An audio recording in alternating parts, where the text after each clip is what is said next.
Hello guys. आज का हमारा टॉपिक है ट्रांसफॉर्मर। क्या टॉपिक है हमारा? ट्रांसफॉर्मर। ठीक है, अब हम इसी पे बात करेंगे। तो ट्रांसफॉर्मर में ये मैंने तीन लिखे हैं। इसमें सबसे पहला है हमारा इंट्रोडक्शन, दूसरा वर्किंग प्रिंसिपल और तीसरा है कंस्ट्रक्शन ऑफ ट्रांसफार्मर।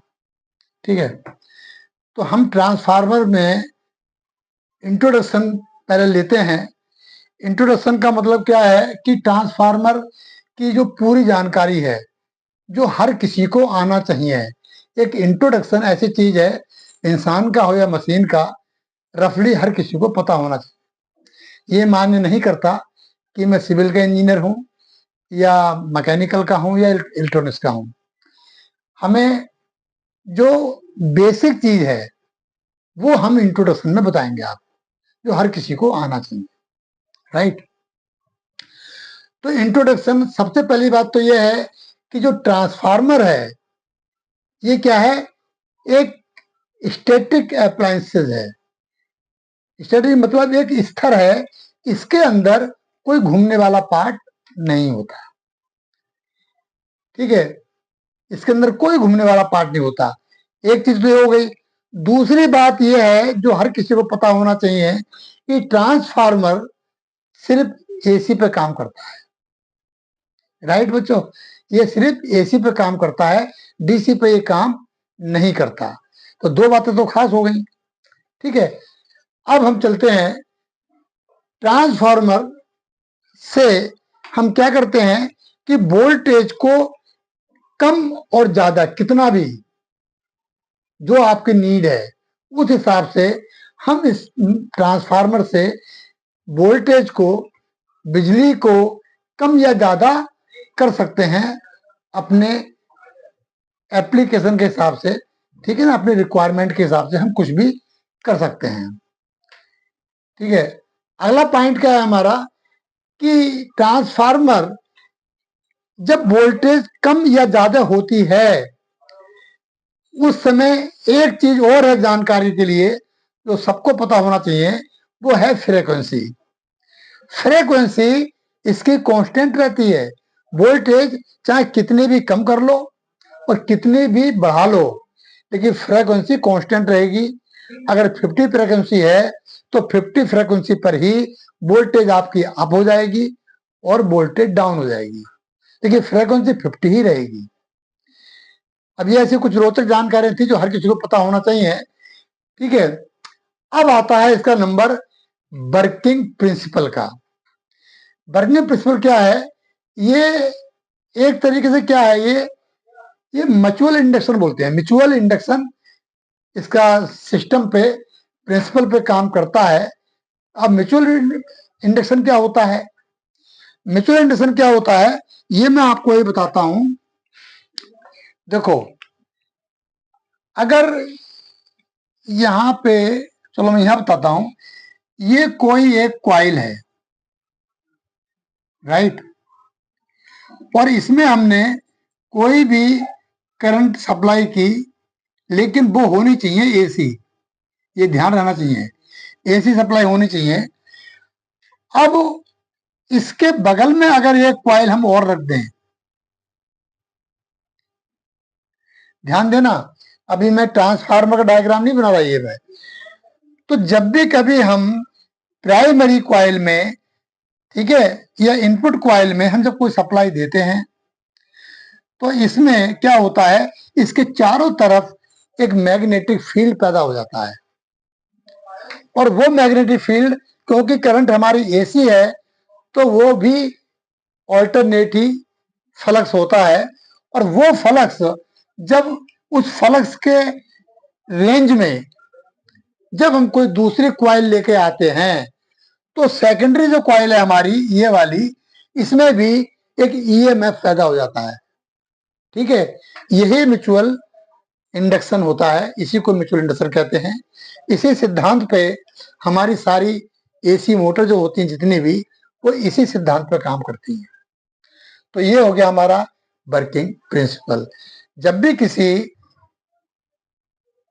कॉइल को हम ऑल्टरनेटिंग करंट देते हैं तो उसके अंदर फ्लक्स भी ऑल्टरनेटिव ही होता है, और उस फ्लक्स की रेंज में जब हम कोई कॉइल रखते हैं तो उस कॉइल के संपर्क में आने से उस कॉइल में भी एक ईएमएफ पैदा हो जाता है, यानी कि उसके अंदर एक इलेक्ट्रोमैग्नेटिक फील्ड तो पैदा होती है, ठीक है, साथ में क्या होता है, इलेक्ट्रोमोटिव फोर्स।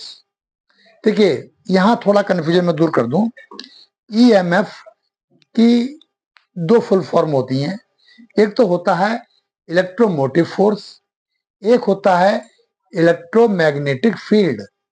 तो इसने क्या बनाया, इलेक्ट्रोमैग्नेटिक फील्ड बनाया।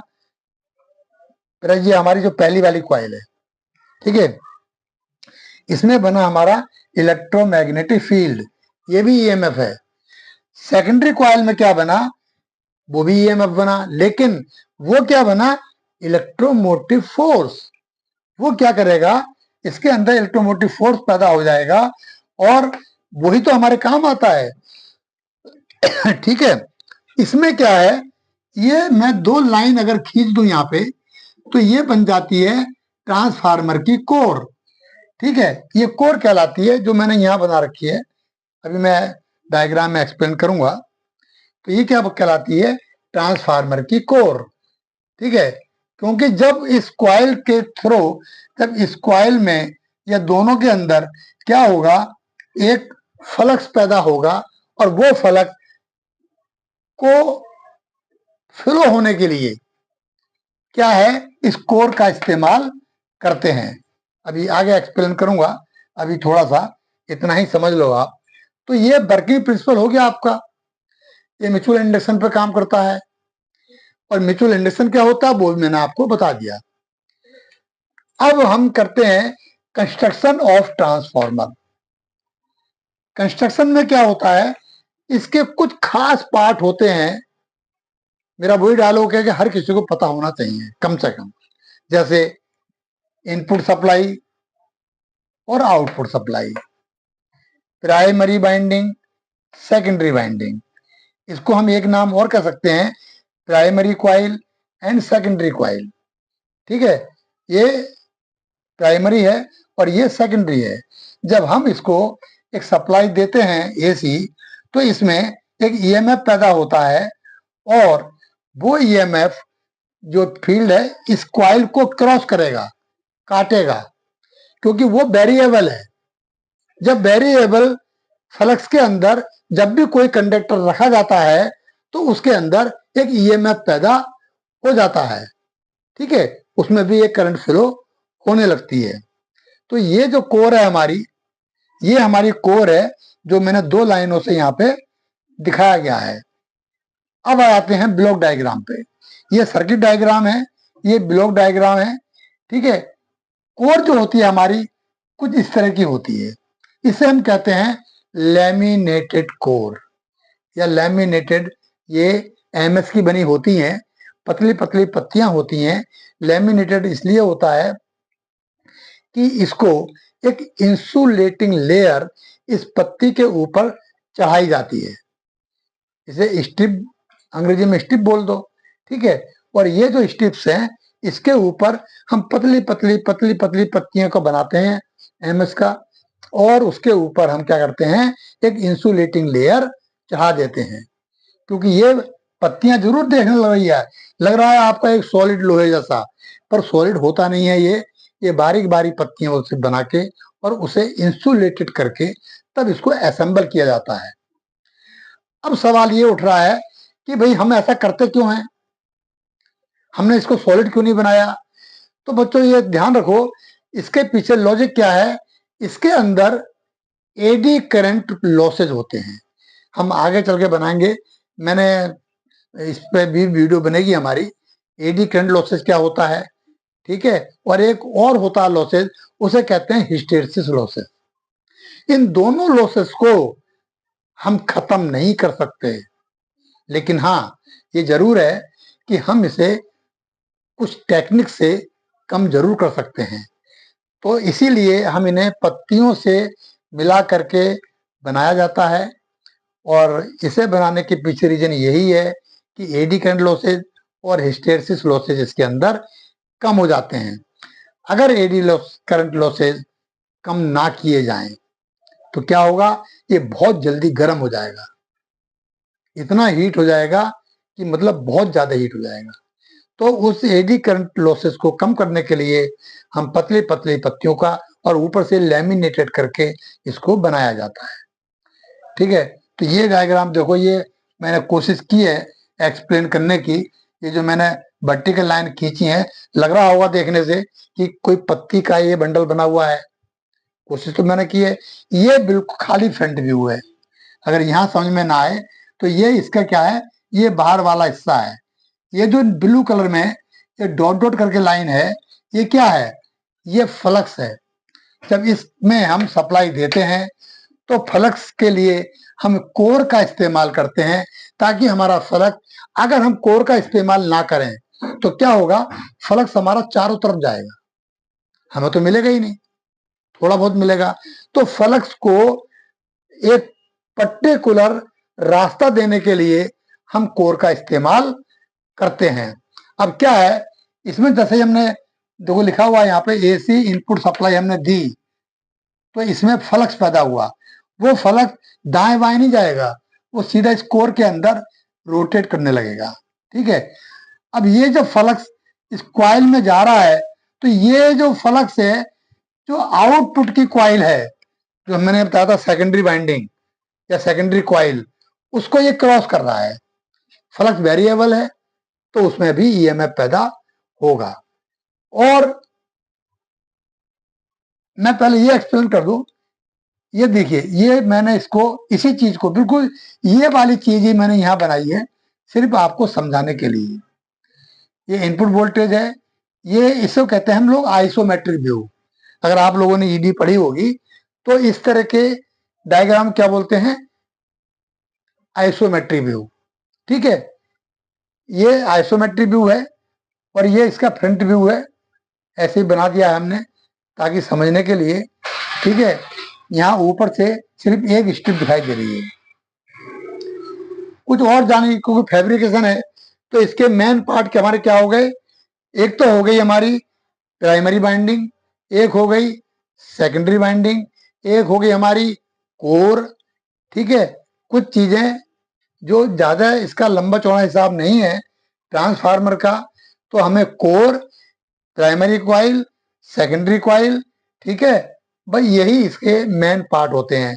अगर हम ट्रांसफार्मर में जाएं तो बहुत ज्यादा पार्ट्स हैं इसके, जैसे कंजर्वेटर है, कूलिंग सिस्टम है, कूलिंग डक्ट्स है, वो बहुत सारी चीजें हैं, सेफ्टी डिवाइस, रिले वगैरह हैं। वो हम चलेंगे धीरे धीरे आगे चल के, क्योंकि ये हमारा क्या हो गया, वर्किंग प्रिंसिपल के साथ साथ हमने आपको कंस्ट्रक्शन भी इसमें हमने बता दिया है। ठीक है, तो अब इसके अंदर जो लेमिनेटेड हमारे पास स्ट्रिप होती हैं, ये हमारी मोस्टली जो उसमें बनी होती हैं, तो ये होती है हमारी, एक तो होती है ई टाइप की, ये बहुत काम की चीज है, आई टाइप की और एल टाइप की। मोस्टली तीन तरह की होती हैं। ये पत्तियां जोड़ करके ही हमने क्या बनाया, ये एक की स्क्वायर बना दिया। जैसे अभी हमारा क्या है कि अगर हम एल टाइप की जोड़ें, अगर हम दो एल जोड़ दें इसमें, एक एल, देखिए मैं यहाँ बना देता हूं, एक एल हमारा ये हो गया, और ऐसे ही एल को उल्टा अगर मैं रख दूं, बन गया आपका ये स्क्वायर। तो इस तरह से इन पत्तियों को अपने हिसाब से हम कहीं ई टाइप की इस्तेमाल करते हैं, कहीं आई टाइप की, और कहीं पे एल टाइप की, और एज पर रिक्वायरमेंट और हमारी जो कोड है वो बनके तैयार हो जाती है। ठीक है, अगर आप कहेंगे ई वाली, तो ई वाली देखो आप, एक हमने ई इधर से लगा दी,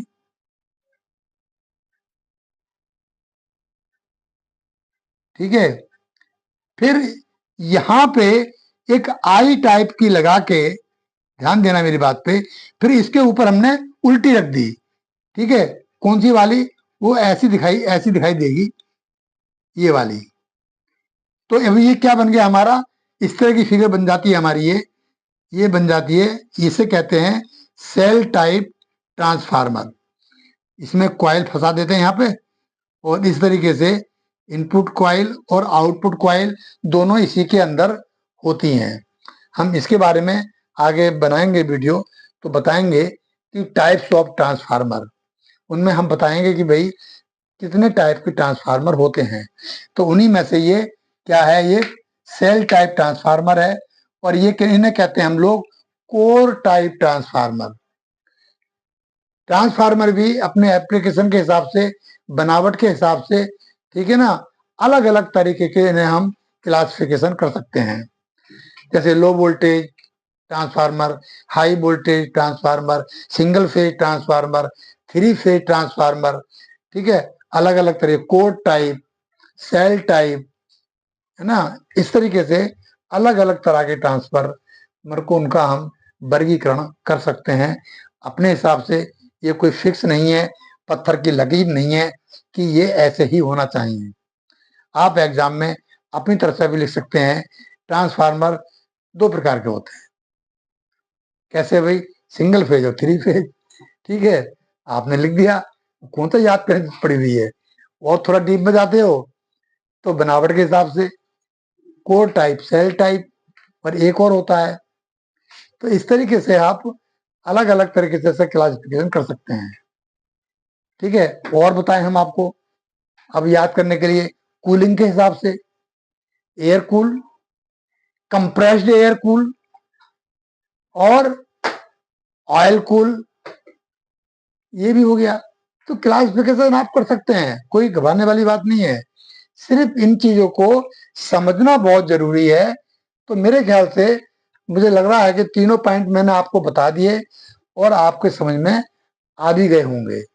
और बाकी धीरे धीरे जब ट्रांसफार्मर हमारा चलेगा तो अभी इसके हम क्या करेंगे, कंस्ट्रक्शन ने बता दिया, फिर क्लासिफिकेशन होगा, एप्लीकेशन होगा इसका, और सेफ्टी भी वगैरह भी सब कुछ धीरे धीरे आएगा। तो ये आपके बार बार जब डायग्राम बनेंगे तो आपको वो हैंड टू हैंड याद भी होता रहेगा। ठीक है बच्चों, तो आज के लिए हम यहीं अपनी समाप्त करते हैं।